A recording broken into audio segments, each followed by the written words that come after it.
అప్పగించినట్లయితే ఈరోజు ఈ సమస్య నుంచి బయటపడేటువంటి అవకాశాలు అయితే కనుచూపు మేరలో కనిపించట్లేదని చెప్పుకోవచ్చు. సతీష్, అంటే ఇప్పటికే నేలం కోర్టులో ఆల్రెడీ భారత్ బాంబులు వర్షం కురిపిస్తున్నట్టుగా ఇన్ఫర్మేషన్ వస్తుంది. అంటే ఆల్రెడీ అమెరికా విదేశాంగ మంత్రి రూబియో ఇప్పటికే మన జయశంకర్ గారితో అలాగే అక్కడ పాకిస్తాన్ ప్రధానమంత్రితో కూడా మాట్లాడారని చెప్తున్నారు ఆ సమయాన్ని పాటించమని. ఇంకా ఆల్రెడీ స్టార్ట్ అయిన తర్వాత ఇప్పుడు సాధ్యమయ్యే పనా? ఖచ్చితంగా అదే నేను చెప్తున్నది ఏంటంటే, ఇప్పటి వరకు ఆల్రెడీ పాకిస్తాన్ మీద భారత్ యుద్ధం స్టార్ట్ చేసేసినటువంటి నేపథ్యంలో ఇక వెనక్కి తగ్గేటటువంటి అవకాశాలు లేవు. సో వెనక్కి తగ్గేటటువంటి అవకాశాలు లేవు కాబట్టి ఖచ్చితంగా పాకిస్తాన్ భారత్ చేసేటటువంటి చర్యలను తట్టుకోవాల్సినటువంటి అవసరం ఉంది. సో ఓవరాల్గా చూసుకుంటే ఇక్కడ మనకు ఉన్నటువంటి సమాచారం, ఇప్పుడే ఇంకొక సమాచారం కూడా అందుతూ ఉన్నటువంటి పరిస్థితి.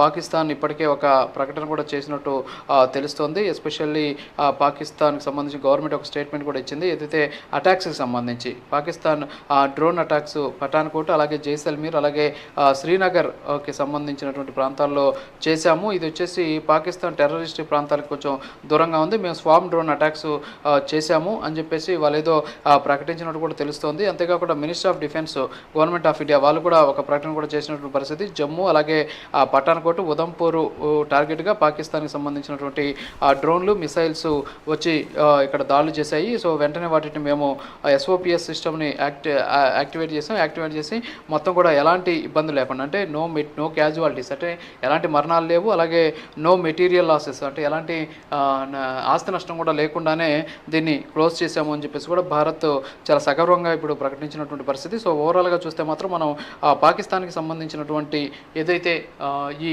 మిసైల్స్ కావచ్చు, అలాగే డ్రోన్స్ కావచ్చు, వీటితో పాటు ఈ యుద్ధ విమానాలు వీటికి సంబంధించి కూడా ఓవరాల్గా ఎక్కడ కూడా ఎలాంటి నష్టం వాటిలో లేదు అనేది ఇక్కడ మనకు స్పష్టంగా తెలుస్తుంది. సతీష్, డెఫినెట్గా అంటే భారత రక్షణ శాఖ అయితే మనకి ఎటువంటి ఆస్తి నష్టం కానీ ఏం జరగలేదు, ఇక్కడ మనకి ఎటువంటి నష్టం జరగలేదు. కానీ ఇప్పుడు ప్రస్తుతం మనకు అందుతున్న ఇన్ఫర్మేషన్ ఏంటంటే కరాచీ ఎయిర్పోర్ట్లో ఆల్రెడీ ఐఎన్ఎస్ విక్రాంత్ తోటి దాడి చేయటం, అక్కడ పోర్టుకు సంబంధించి కరాచీ పోర్టుకు సంబంధించి ఐఎన్ఎస్ విక్రాంత్తో చాలా భారీ ఎత్తున మంటలేసి పడుతున్నట్టుగా వస్తున్నాయి. కాసేపట్లో పాకిస్తాన్ అది కూడా డెఫినెట్గా చెప్పే అవకాశం ఉంది అధికారికంగా.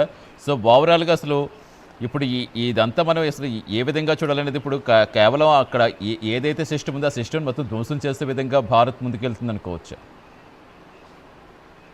ఖచ్చితంగా, ఎందుకంటే భారత్ చాలా దృఢంగా ఈరోజు దెబ్బ కొడుతుంది పాకిస్తాన్ని. ఎందుకంటే పాకిస్తాన్ ఎలాంటి కుయుక్తులు పన్నుతుందా అనేసి వెయిట్ చేసింది భారత్. సో భారత్ వెయిట్ చేసినప్పటికీ కూడా పాకిస్తాన్ అదేదో అంటాం కదా, అంటే పర్వతం ముందు కొండను ఢీ కొట్టడానికి పొట్టేలు ఏ విధంగా అయితే సన్నద్ధమవుతుందో ఆ విధంగా సన్నద్ధమై పాపం తనే వచ్చి తన తలతోటి కొట్టుకొని తనే ఇక్కడ డెస్ట్రాయ్ అయినటువంటి పరిస్థితి. సో ఈ విధంగా పాకిస్తాన్ భారత్ని అర్థం చేసుకుంది. సో పాకిస్తాన్ భారత్ను ఆ విధంగా లెక్కలో వేసుకొని ఈరోజు దాడికి వచ్చినటువంటి పరిస్థితి. కానీ ఇక్కడ ఏమీ జరగనటువంటి సిచ్యువేషన్. పాపం ఆ దేశానికి సంబంధించి సైన్యమే ప్రకటించింది, మాకు చాలా లాస్ జరిగింది, మాకు సంబంధించి యుద్ధ విమానాలు కూలిపోయాయి, మేము ఏం చేయాలో తెలియనటువంటి పరిస్థితి ఉందని చెప్పేసి వాళ్ళే చాలా దయనీయంగా కూడా ఉన్నటువంటి పరిస్థితి. సో ఇవన్నీ కూడా చూస్తుంటే ఖచ్చితంగా పాకిస్తాన్కి ఇది ఒక చావు దెబ్బ అని చెప్పుకోవచ్చు. అంతేకాకుండా భారత్ కూడా ఇలాంటి దెబ్బ కొట్టద్దని చెప్పేసి వాళ్ళు కూడా ఊహించలేదు. ఎందుకంటే భారత్ దగ్గర ఒక అధునాతనమైనటువంటి రక్షణ వ్యవస్థ ఉంది. సో వాళ్ళు ఆ రక్షణ వ్యవస్థతో మన మీద దాడి చేస్తారు, కానీ మనం చేసేటువంటి దాడిని తిప్పికొట్టలేరేమో అనేటటువంటి ఒక ఆలోచన పాకిస్తాన్ చేసినట్టు తెలుస్తుంది. అందుకనే ఇప్పుడు ఈ దాడుల్ని వాళ్ళు ఊహించలేకపోయారు. ఇంత గట్టి దెబ్బ తగులుతుందని చెప్పేసి కూడా పాకిస్తాన్ ఊహించలేకపోయిందని మాత్రం తెలుస్తోంది. సతీష్, రైట్ రాజు, మొత్తంగా ఆపరేషన్ సింధూర్ నేపథ్యంలో జమ్మూలో ఉద్రిక్త పరిస్థితి నెలకొంది. భారత మెరుపు దాడులతో బక్క చచ్చిన పాకిస్తాన్ తన ఉనికి చాటుకునేందుకు ప్రయత్నిస్తోంది. జమ్మూ లక్ష్యంగా దాడులకు తెగబడింది. అయితే సర్వసన్నద్ధంగా ఉన్న భారత సైన్యం పాక్ దాడులు వెంటనే తిప్పికొట్టింది. సత్వారీ, సాంబా, ఆర్ఎస్పుర, ఆర్నియా సెక్టార్స్లో పాక్ క్షిపణి దాడులకు పాల్పడింది. పాక్ ప్రయోగించిన 12 మిసైల్స్ భారత సైన్యం వీరోచితంగా కూల్చేసింది. ప్రధానంగా అఖ్నూర్, కిప్ట్వార్, సాంబా సెక్టార్లో అధికారులు పూర్తిగా విద్యుత్ సరఫరా ఆపేశారు.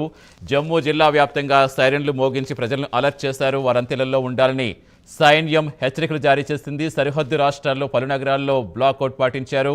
ముఖ్యంగా 15 నగరాలు టార్గెట్ చేస్తున్నటి నుంచి పాకిస్తాన్ చూస్తే 15 నగరాలను కూడా అప్రమత్తం చేసింది. ఎక్కడ ఒక చిన్న గుండు కూడా భారత భూభాగానికి కూడా తాకనివ్వలేదు. అంత సర్వసన్నద్ధంగా ఉంది భారత్. జమ్మూతో సహా పఠాన్కోట్, ఉదంపూర్లో ఈ దాడులు జరిపేందుకు పాక్ కుయుక్తులు పన్నింది. అటు సాంబా జిల్లాలో పాక్ రేంజర్లు కాల్పులకు తెగబడ్డారు. పలు చోట్ల భారీగా శబ్దాలు వినిపించాయి. ముఖ్యంగా అఖ్నూర్ సెక్టార్ సహా పలు ప్రాంతాల్లో సైరన్లు మోగాయి. ప్రజలంతా ఇళ్లలో ఉండాలనే సైన్యం హెచ్చరికలు జారీ చేసింది. ఉద్రిక్త పరిస్థితుల నేపథ్యంలో జమ్మూ, కుప్వారా సహా పలు చోట్ల కరెంట్ నిలిపేశారు. మరోవైపు పాక్ దాడులు భారత సైన్యం తిప్పికొట్టింది. గగనతల రక్షణ వ్యవస్థలతో డ్రోన్ దాడులు నిర్వీర్యం చేసింది. S-400, L-70 లాంటి అధునాతన సిస్టమ్స్ వాడింది భారత్. ఈ నేపథ్యంలో పాక్ బక్క చేసినట్టుగా అయింది. ఎక్కడ తన బలగమేంటో తెలుసుకోకుండా కయ్యానికి కాలు దువ్వి ఇప్పుడు ముసలి కన్నీరు కారుస్తోంది. మేము యుద్ధానికి సిద్ధంగా లేమని చెప్తోంది. ఇప్పటికే మా రక్షణ వ్యవస్థ కుప్పకూలిందని, మేము సైనికులను కోల్పోయామంటూ చెప్తోంది. అమెరికా విదేశాంగ మంత్రి రూబియో ఇప్పటికే మన విదేశాంగ మంత్రి జయశంకర్ అలాగే పాక్ ప్రధానితో ఫోన్లో మాట్లాడారు. ఇటు భారత్, పాక్లో తాజాగా నెలకొన్న ఉద్రిక్త పరిస్థితుల వేళ ఆల్రెడీ జైషే మహమ్మద్, లష్కర్ తోయబా ఉగ్ర సంస్థలు భద్రతా దళాలపై ఆత్మహత్యలకు పాల్పడుతున్న నిఘా వర్గాలు కూడా అంచనా వేస్తాయి. దీంతో జమ్మూ కాశ్మీర్, పంజాబ్ రాష్ట్రాల్లో హైలైట్ జారీ చేశారు.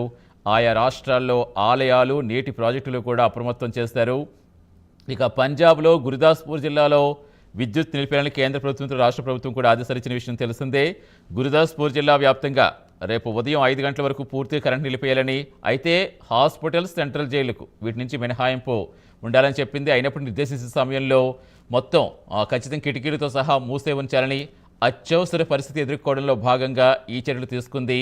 తదుపరి ఆదేశాలు వచ్చే వరకు కూడా ఇవి అమల్లో ఉండేలా చూసుకోవాలని చెప్పింది.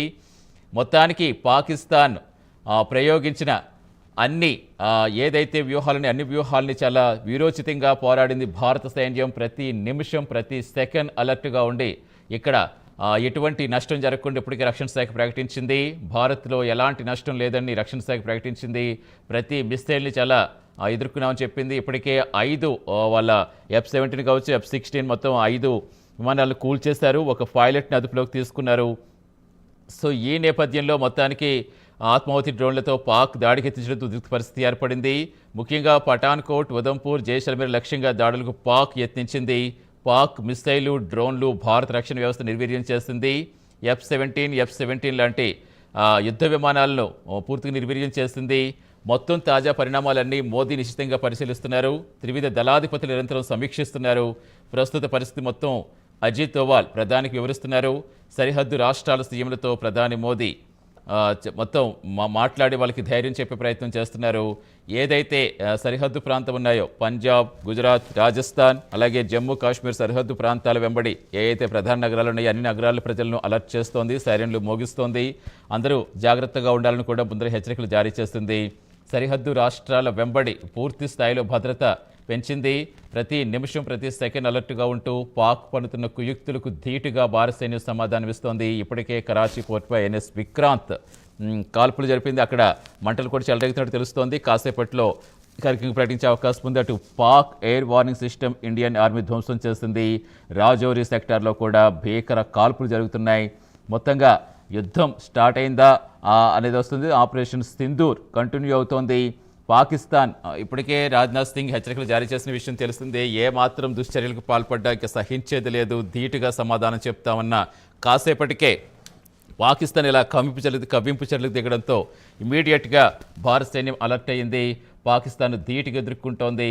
మా వల్ల కాదు అని ఇప్పుడు పాకిస్తాన్ గగ్గోలు పెడుతున్న పాకిస్తాన్ని పూర్తి స్థాయిలో నిర్వీర్యం చేసే ప్రయత్నాల్లో ఉంది. అటు పోర్టులో 7 భారీ పేలులు జరిగాయి. కరాచీ పోర్టులో 10 నౌకలు ధ్వంసమయ్యాయి.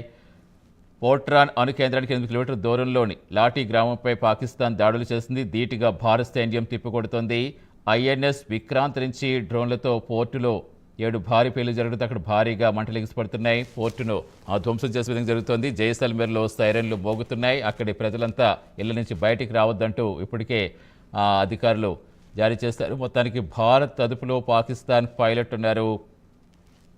ఇటు S-400, L-70 లాంటి అధునాతన సిస్టమ్స్తో మొత్తం అక్కడ డ్రోన్లను నిర్వీర్యం చేసింది భారత సైన్యం. ఎప్పటికప్పుడు భారత సైన్యం పూర్తి స్థాయిలో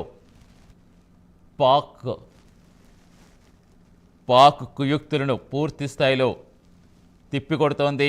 అలర్ట్గా ఉండి భారత రక్షణ శాఖ ఇప్పటికే ప్రకటించింది ఎలాంటి నష్టం భారత్కు జరగలేదని చెప్పింది. పాకిస్తాన్కి మాత్రం ఇస్లామాబాద్లో పాక్ ప్రధాని ఇంటి సమీపంలో కూడా పేలుళ్లు సంభవించాయి. ఈ నేపథ్యంలో అసలు ఏం జరుగుతోంది? ఇక యుద్ధానికి యుద్ధం ప్రారంభమైందా, యుద్ధం మేము కోరుకోవట్లేదని చెప్తూనే యుద్ధానికి కాలుదివింది పాకిస్తాన్. తన బలమేంటో బలగమేంటో తెలియకుండా ఎదుటి వ్యక్తి బలాలు అంచనా లేకుండా కుయుక్తులకు దిగి ఇప్పుడు మొసలి కన్నీరు కారుస్తోంది. మొత్తంగా పాక్ పన్నుతున్న అన్ని కుయుక్తులను చాలా అప్రమత్తమై తిప్పికొడుతోంది.